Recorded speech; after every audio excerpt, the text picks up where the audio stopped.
اب دوسری بات، اصحاب کہف کا آپ نے نام سنا ہے، وہ چلے اصحاب کہف غار میں جا کے چھپے۔ اس دقیانوس ایک کافر بادشاہ تھا، اس کے مظالم اور جبر سے بچ کر، تاکہ اللہ اللہ کر سکیں اور ان کے ایمان کے اوپر وہ جبر نہ کرے۔ غار میں چھپے تو ایک کتا انہی کا تھا یا کسی رائی کسی کا تھا، رستے میں ہو لیا، ان کی صحبت میں کتا آ گیا۔ روایات ہیں، اختصار سے کر رہا ہوں، کتا چل پڑا۔ اب حدیث میں اور روایات تفاسیر میں آتا ہے کہ جب کتے کو آتے ہوئے دیکھا اصحاب کہف نے، یہ اولیاء تھے، بنی اسرائیل اولیاء تھے، دیکھا تو انہوں نے کہا یہ تو کتا ہے، یہ بھونکے گا، یہ بھونکے گا، اور اس کے بھونکنے سے بادشاہ کو پتہ چل جائے گا کہ ہم یہاں ہیں، وہ گرفتار کر لے گا۔ انہوں نے کتے کو دوڑایا، پتھر مارے، بھگایا کہ بھاگ جا بھاگ جا بھاگ جا۔ بڑی کوشش کی، کتے کو کہا بھاگ جا، وہ نہیں بھاگا۔ کتا اپنے پچھلے پاؤں پر کھڑا ہو گیا اور اگلے دو پاؤں دعا کی طرح اوپر ہاتھ پھیلا دیے اللہ کی بارگاہ میں، اور عرض کیا باری تعالیٰ مجھے زبان دے، میں تیرے ولیوں سے بات کر لوں۔ سینکڑوں تفاسیر ہیں، حدیث روایات کے ساتھ مفسرین نے کثرت کے ساتھ ان کے لکھا۔ عرض کیا باری تعالیٰ زبان دے، زبان ملی۔ اس نے کہا اللہ کے ولیو مجھے کیوں بھگاتے ہو؟ انہوں نے کہا تم کتے ہو، تم بھونکو گے، کتے ہو بھونکو گے، بادشاہ کو پتہ چل جائے گا۔ اس نے کہا میں کتا ضرور ہوں پر بھونکنے والا نہیں۔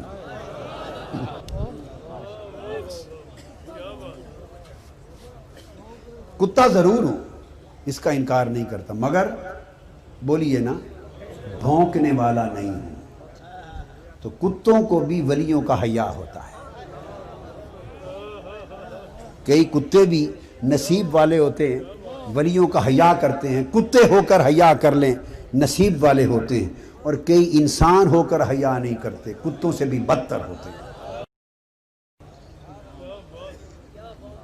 اس کتے نے کہا اب یہ کوئی آج کے زمانے کی لکھی ہوئی تفسیریں تو نہیں ہیں، یہ تم 1000 سال پہلے کی تفسیر کا حوالہ دے رہا ہوں، 800-900 سال پہلے کی تفاسیر بتا رہا ہوں۔ تفسیر قرطبی اٹھا کے دیکھ لیں، اور بے شمار تفاسیر بڑی پڑی،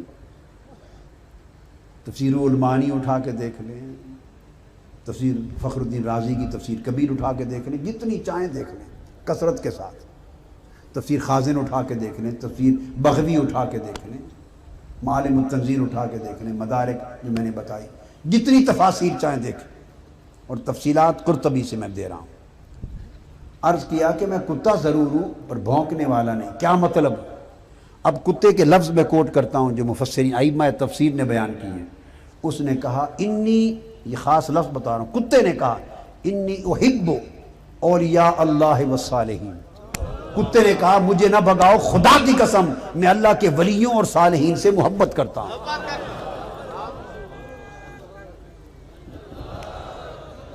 یہ کلمہ امام قرطبی نے بیان کی، فرمایا انی احب الاولیاء والصالحین، میں اولیاء و صالحین سے محبت کرتا ہوں۔ کتے نے کہا، کس نے سمجھ دی اس کو؟ یہ معرفت کس نے دی؟ یہ ولیوں کی صحبت نے دی، ولیوں کی صحبت نے دی۔ اللہ کے رسول علیہ السلام اور آگے بڑھے تو سرکار صلی اللہ علیہ وآلہ وسلم اصحاب کہف کے پاس بھی پہنچے۔ حضور علیہ السلام اس سفر میں اصحاب کہف کے بھی، اصحاب کہف کون ہیں اس کی تفصیل آپ جانتے ہیں کہ یہ حضرت عیسیٰ علیہ السلام کے دور کے اولیاء ہیں جو اپنا ایمان بچانے کے لیے 309 سال تک کے غار کے اندر سوتے رہے۔ کتنے سال تک؟ 309 سال تک کہ یہ غار کے اندر سوتے رہے، اور اللہ نے قرآن میں فرمایا کہ جب یہ سو رہے تھے تو اللہ تعالیٰ ان کے کان پہ تھپکیاں دے کر انہیں سلاتا۔ قرآن شریف کی آیت ہے، تھپکیاں دے کر۔ ارے جب بچے سوتے نہیں ہیں تو مائیں کیا کرتی ہے؟ وہ کان سہلاتی ہے نا، تاکہ بچوں کو اچھی سی نیند آ جائے۔ قربان جائیں، ماں کا بیٹا نہیں سوئے تو ماں کان پہ تھپکیاں دیتی ہے اور سلاتی ہے، اور اللہ اپنے ولیوں کو کان پہ تھپکیاں دے کے سلاتا ہے۔ قرآن کی آیت ہے، سورۃ الکہف اٹھا کر کے آپ پڑھیں، یعنی کہ اللہ اپنے ولیوں کو کسی عظمت عطا کرتا ہے، قدرت جسے تھپکیاں دے کر کے سلائے اسے اللہ کا ولی کہتے ہیں۔ قرآن مقدس کی آیت ہے یہ۔ میرے پیارے آقا صلی اللہ علیہ وسلم کے پیارے دیوانوں، تو 309 سال تک وہ سوئے اور پھر وہ کروٹیں بدلتے تھے، اور قرآن کہتا ہے کہ جب سورج نکلتا تھا تو اللہ تبارک و تعالیٰ سورج کو حکم دیتا تھا کہ وہ اپنا راستہ تھوڑا سا بدل دے۔ اس کی وجہ یہ ہے کہ کہیں سورج کی کرنیں غار کے اندر داخل ہو تو یہ کرنیں اجالا کر کے ان کی نیند کے اندر خلل پیدا نہ کرے، تو ان کی نیند میں خلل نہ آئے، اللہ تبارک و تعالیٰ سورج کو رستہ بدلنے کا حکم دے دیتا تھا۔ اب آپ اندازہ کریں، جب امت عیسیٰ کے ولیوں کی شان کا یہ عالم ہے تو امت محمدیہ کے ولیوں کی شان کا عالم کیا ہوگا؟ اور پھر امت عیسیٰ کے وہ اولیاء صرف اپنا ایمان بچانے کے لیے نکلے تو خدا نے ان کو یہ مرتبے عطا فرما دیے۔ وہ غریب نواز جس نے صرف اپنا ایمان نہیں بچایا بلکہ 90 لاکھ کو ایمان کی دولت عطا فرمائی، ان کا مرتبہ اللہ کی بارگاہ میں کتنا عظیم ہوگا، کتنا بلند و بالا ہوگا، یہ قرآن سے سمجھنے کی ضرورت ہے۔ تو میرے پیارے آقا صلی اللہ علیہ وسلم کے پیارے دیوانوں، بہرحال المختصر یہ کہ اللہ کے حبیب علیہ السلام ان کے پاس تشریف لے گئے اور ان کو بیدار کیا، اور ان کو بیدار کر کے ان کو محمد الرسول اللہ والا کلمہ پڑھا کر امت عیسیٰ کو امت محمدیہ میں داخل فرمایا۔ یہ حضرات اصحاب کہف کے مقدر بھی جگہ، یہ سب کب ہوا؟ شب معراج کے اندر ہوا۔ اچھا ذرا آگے آ جائیے، ذات کا کتا ہے لیکن ولیوں کے سنگ جڑ گیا۔ اللہ نے اس کتے کا ذکر قرآن میں کیا، بلکہ اس کے بیٹھنے کے سٹائل کو بیان کیا۔ وَقَلْبُهُمْ بَاسِطٌ ذِرَاعَيْهِ بِالْوَسِيدِ، ان کا کتا غار کے دھانے پہ اپنے بازوؤں کو پھیلا کے بیٹھا ہے۔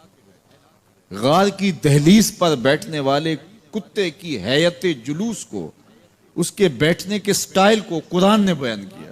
مالک، اس میں ہمارے لیے کیا ہدایت ہے؟ ایک کتے کے بیٹھنے کے سٹائل کو تو بیان کر رہا ہے، اس کی حیت جلوس کو بیان کر رہا ہے، انداز نشست کو بیان کر رہا ہے، تو قرآن تو سراپا ہدایت ہے، تو اس میں ہمارے لیے کیا ہدایت ہے؟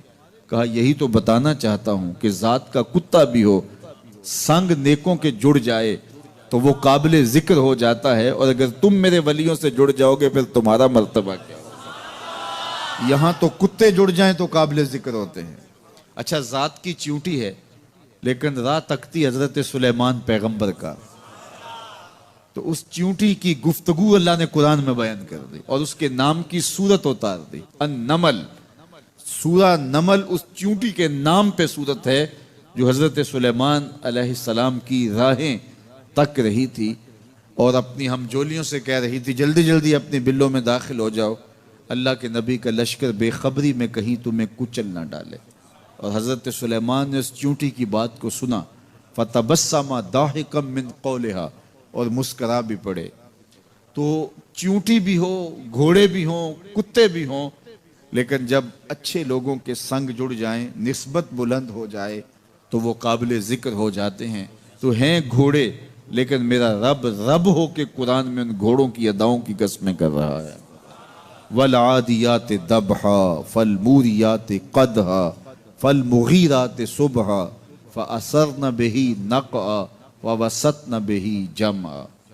قسم ان گھوڑوں کی جو تیز دوڑیں تو سینوں سے آواز نکلے، پتھریلی زمین میں جائیں تو پاؤں سے شرارے نکلیں، گرد و غبار اڑائیں، دشمن کے لشکروں کو تاخت و تاراج کر کے ان کے جتھوں میں گھس جائیں، ان دلیر اور بہادر گھوڑوں کی میرا رب رب ہو کے قسم کر رہا ہے۔ یہاں قسم کی بات چلی تو اللہ نے محبوب کے گھوڑوں کی قسم کی، گھوڑوں کی اداؤں کو پسند کیا۔ محبوب کے غلاموں کے گھوڑے، ان کے پاؤں سے لگی ہوئی کھریوں سے ٹکرانے والے پتھروں سے نکلنے والے شرارے، رب کے وہ بھی محبوب۔ اللہ اکبر۔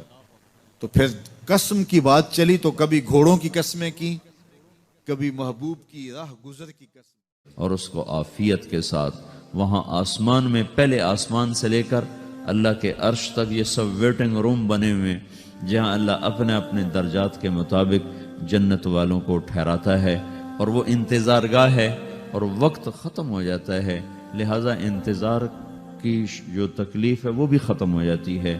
وقت ختم تو انتظار کا احساس ختم، اور ٹائم کے گزرنے کا احساس ختم۔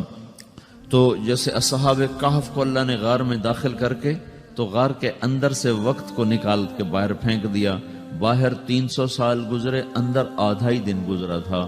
وہ جب اٹھے ہیں تو وہ 25 برس کا نوجوان 325 سال کا ہو کے نہیں اٹھا، وہ 25 سال کی عمر میں اٹھا ہے۔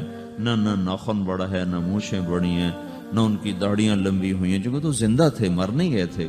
تو زندہ کے تو بال بھی بڑھتے ہیں، ناخن بھی بڑھتے ہیں، لیکن وہ اس طرح اٹھے کہ 300 برس گزر گئے اور 25 برس کا نوجوان 25 سال کی عمر میں اٹھا ہے، 20 برس کا 20 برس کی عمر میں اٹھا ہے۔ اور وہ کہنے لگے کم لبثنا، بھائی کتنا ٹھہرے ہیں؟ کہ یومن او بعض یومن، لگتا ہے کوئی دن آدھا دن ٹھہرے ہیں۔ وہ صحیح کہہ رہے تھے۔ باہر اللہ تعالیٰ نے وقت کی گھڑی کو چلائے رکھا اور اندر غار میں اس کو سوئچ آف کر دیا، نکال دیا کہ یہاں وقت کو داخل نہیں ہونے دیا۔ تو وقت کے گزرنے سے جو بھی اثرات مرتب ہوتے ہیں وہ ان پر مرتب نہیں ہوئے، تو وہ 20 آدھا ہی دن کے بعد اٹھے ہیں، باہر 300 سال، اندر آدھا دن۔ یہی کچھ اللہ تبارک و تعالیٰ برزخ میں کر دیتا ہے، وقت کو ختم کر دیتا ہے، گزرنے کا احساس نہیں ہوتا ہے۔ تو اس طرح صحیح مسلم میں بس اتنا ہے کہ قیامت والے دن اللہ تعالیٰ جانوروں کو زندہ کرے گا۔ اگر بغیر سینگ والی بکری کو سینگ والی بکری نے دنیا میں سینگ مارا ہوگا تو اس کو بس بدلہ دلوایا جائے گا، اس کے بعد ان کو برابر کر دیا جائے گا۔ جانور کوئی جنت میں نہیں جائے گا۔ جنت ساڑھے ابا جی دی ہے، سیدنا آدم علیہ السلام، ٹھیک ہے؟ جانوروں کی میراث نہیں ہے جنت۔ تو یہ سب جھوٹ بولا ہوا ہے انہوں نے۔ اصحاب الکہف جو ہے نا، یہ انسانی ہسٹری میں یونیک پرسنالٹیز ہیں۔ پیغمبر بھی نہیں تھے، پیغمبر کے اصحاب بھی نہیں تھے، اور پیغمبر کے تابعین بھی شاید نہ ہوں، تبع تابعین میں سے ہوں، حضرت عیسیٰ علیہ نبینا علیہ الصلوۃ والسلام کے۔ لیکن اللہ نے ان کے ساتھ وہ معجزہ کیا جو کسی پیغمبر کے ساتھ بھی نہیں کیا۔ سورۃ البقرہ میں حضرت عزیر کا نام تو نہیں آیا، وہ تورات میں ملتا ہے، لیکن اتنا ہے کہ پیغمبر، وقت کے پیغمبر کو اللہ تعالیٰ نے 100 سال کے لیے سلا دیا، لیکن اصحاب الکہف کو اللہ تعالیٰ نے 300 سال کے لیے سلایا، عیسوی اعتبار سے یعنی سولر کیلنڈر کے اعتبار سے، اور لیونر کیلنڈر کے اعتبار سے 309 سال، جو قرآن میں سورۃ الکہف میں آتا ہے۔ سورت نمبر 18 ہے قرآن پاک میں، پارہ نمبر 15 میں پہلی 26 آیات پڑھ لیں تو سورۃ الکہف میں آپ کو اصحاب الکہف کا پورا واقعہ پتہ چل جائے گا۔ اور یہ کرسچن ٹریڈیشن میں بھی 7 سلیپرز کے نام سے مشہور تھے، 7 یعنی اللہ کے نیک بندے سونے والے، اور 8واں ان کا کتا تھا۔ کرسچنز بھی ان کو اولیاء اللہ کے طور پر مانتے تھے۔ یہ سمجھنے حضرت عیسیٰ کے تبع تابعین میں سے ہیں۔ حضرت عیسیٰ علیہ السلام کے رفع سماوی یعنی دنیا سے اٹھائے جانے کے آلموسٹ آپ سمجھ لیں 100 سال بعد کا یہ واقعہ ہے، 146 عیسوی کا۔ آج چل رہا ہے 2019 عیسوی، 14 نومبر۔ قرآن حکیم میں اللہ تعالیٰ فرماتا ہے چند نوجوان تھے، بوڑھی ہڈیاں نہیں بات قبول کرتی، چند نوجوان۔ اذ اول فتیۃ الی الکہف فقالوا ربنا آتنا من لدنک رحمۃ وہیئ لنا من امرنا رشدا۔ چند نوجوان تھے جب انہوں نے ایک غار میں پناہ لی اور وہاں انہوں نے دعا کی، اے رب ہمارے آتنا من لدنک رحمہ، ہمیں اپنے پاس سے رحمت عطا فرما اور ہمارے ہر معاملے میں کامیابی کی کوئی راہ نکال دے۔ اتنی کامل دعا ہے۔ میں اکثر اپنے بھائیوں سے کہتا ہوں اس سب کانٹیننٹ کے معاشرے میں ہم نے اس کمزور سے پلیٹ فارم سے یہ جو دعوت لانچ کی ہے اور آج تمام مکاتب فکر پہ سارے بر اعظموں پہ جا کے چھا گئی ہے، اس کے پیچھے جو روح ہے وہ یہ دعا ہے۔ کیونکہ میں بھی اللہ تعالیٰ سے یہ دعا کیا کرتا تھا کہ اصحاب الکہف کے ساتھ تو نے غیر معمولی واقعہ کر دیا۔ پوری رومن امپائر بت پرست ہے اور 7 نوجوان اسلام قبول کرتے ہیں، تو نے ان کے ساتھ معجزہ کیا۔ آج یہاں سب کانٹیننٹ میں بھی اکثریت دین کے نام پہ گمراہی ہے۔ ہماری آواز کیسے لوگوں تک پہنچے گی؟ ان مکاتب فکر تک جن کی کروڑوں فالور، لاکھوں مسجدیں، لاکھوں علماء ہیں۔ اس کے پیچھے یہ راز ہے کہ میں دعاؤں میں، اپنی تشہد کی دعاؤں میں، عام دعاؤں میں یہ دعا آپ دیکھتے ہیں ہر درس قرآن سے پہلے میں پڑھتا ہوں ربنا آتینا من لدنک رحمہ وہیئ لنا من امرنا رشدا. اس کے علاوہ بھی حضرت یونس علیہ السلام کی دعا لا الہ الا انت سبحانک انی کنت من الظالمین، اور دعائیں بھی. تو یہ اصحاب الکہف چند نوجوان تھے، توحید کی دعوت انہوں نے قبول کی، بادشاہ کے دربار میں کھڑے ہو کے انہوں نے اعلان کیا کہ ہم تیری عبادت نہیں کریں گے، کیونکہ رومن امپائر میں اس وقت بت پرستی تھی اور اس ایمپرر کو خدا مانا جاتا تھا. انہوں نے کہا تو بھی ہماری طرح کا انسان ہے، اپنے آپ کو نیند سے کھانے پینے سے آزاد نہیں کر سکتا، ہم تیری عبادت کیوں کریں، ہم اس رب کی بات کریں گے جس نے زمین و آسمان کو پیدا کیا. پھر پرسیکیوشن شروع ہو گئی. اچھا ہے یہ ایلیٹ کلاس سے تھے، شاہی فیملی سے تعلق رکھنے والے، یعنی یہ لوگ تھے. پھر ان کے دل میں اللہ نے یہ بات ڈال دی کہ پہاڑ میں جا کے پناہ لیتے ہیں تاکہ ہم ان کے ظلم و ستم سے بچ سکیں. تو یہ ایک پہاڑ پہ چلے گئے، ایک غار میں. یہ پورا واقعہ قرآن پاک میں آیا ہے. پھر اللہ فرماتا ہے انہوں نے غار میں پناہ لی اور اللہ تعالیٰ فرماتا ہے ان کو ہم نے وہاں پہ تھپکی دے کے سلا دیا. آئے ہائے ہائے، اللہ نے کہا میں نے تھپکی دی، ان کے کانوں پہ تھپکی دی، سو گئے. اچھا یہ جو آیات ہے نا، جس کو رات کو نیند نہ آتی ہے وہ لوگوں کا تجربہ ہے. یہ والی آیات رات کو پڑھ کے سوئیں نا، تھپکی والی تو نیند آ جاتی ہے. ظاہر تجربے سے ہے نا. کئی صحابہ کرام نے قرآن میں کئی وظائف ڈسکور کیے ہیں. میرا مسلم شریف میں حدیث بھی ہے کہ نبی علیہ السلام نے فرمایا زمانہ جاہلیت کے بھی اگر ہیں اس طریقے کے دم مجھ پہ پیش کرو، اگر شرک نہیں تو کرتے رہو. تو اس سے تو بدرجہ اولیٰ قرآن میں سے کسی نے کوئی چیز ڈسکور کر لی، ٹھیک ہے. تو اللہ تعالیٰ فرماتا ہے ہم ان کی کروٹیں بھی بدلا دیتے تھے، بیڈ سول نہ ان کو ہو جائے.